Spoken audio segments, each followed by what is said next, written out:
Hey guys, it's Caleb, and today I will be talking about lead safety. So, just an intro to lead safety.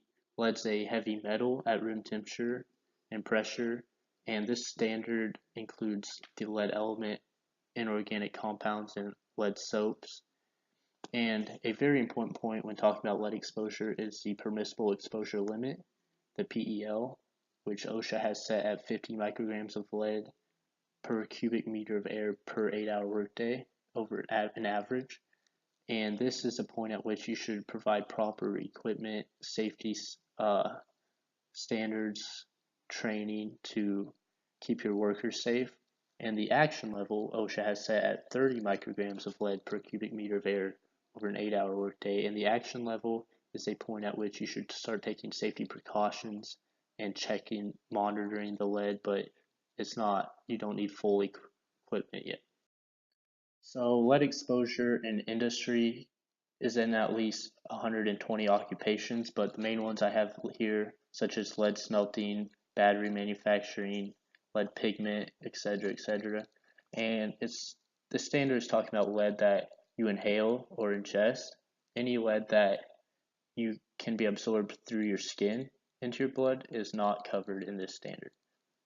And so this is talking about dust, mist, fumes, lead that lingers in the air that you can breathe in, or if you touch it and it's on your hand and you ingest it, then it can be absorbed into your blood system through that. So here I have listed a bunch of effects of overexposure, and there's two main types of overexposure. There's short-term or acute overexposure and long-term or chronic overexposure. So with acute overexposure, if you have a lot of lead exposure over a short period of time, it can cause serious issues that even lead to seizure or death, but this is unlikely. And generally, over time, it will become a chronic overexposure. And this can lead to a lot of symptoms such as loss of appetite, anxiety, loss of weight, weakness, soreness, dizziness. Here on the right, I have a diagram that shows a bunch of different symptoms.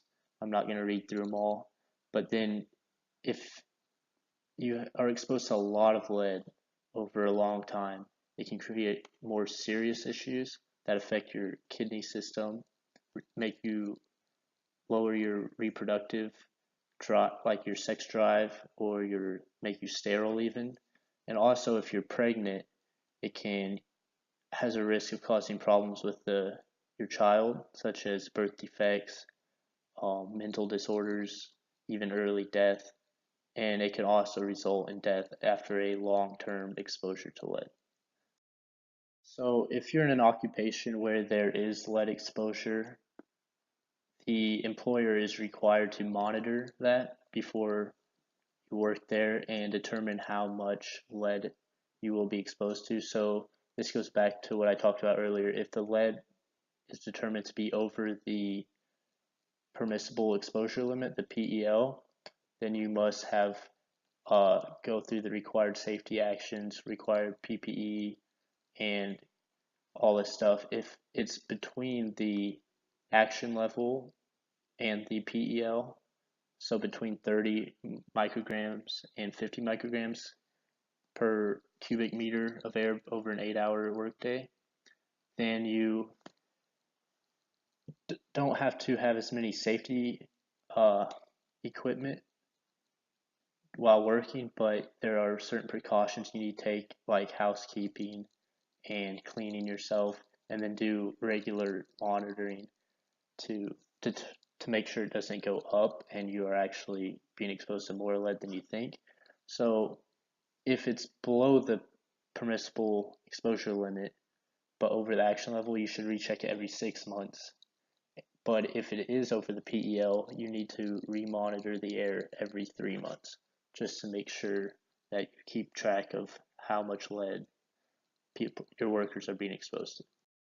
So respirators are a vital part of protection to lead exposure, and if the lead exposure exceeds the PEL, employers are required to supply the workers with respirators that are approved by National Institute for Occupational Safety and Health, and these guidelines can be found online.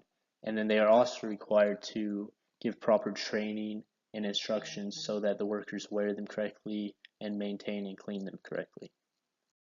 So if lead exposure exceeds a PEL, you're required to supply your workers with proper PPE, which include coveralls, goggles, respirators, of course, gloves, shoes or shoe coverings.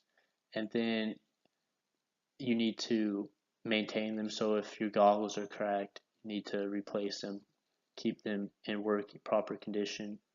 And after taking off the PPE, you should vacuum your clothes to get any remaining lead off if any got through, just to be safe. So when there's a lot of lead at the workplace, you need to keep the area clean to further protect the workers.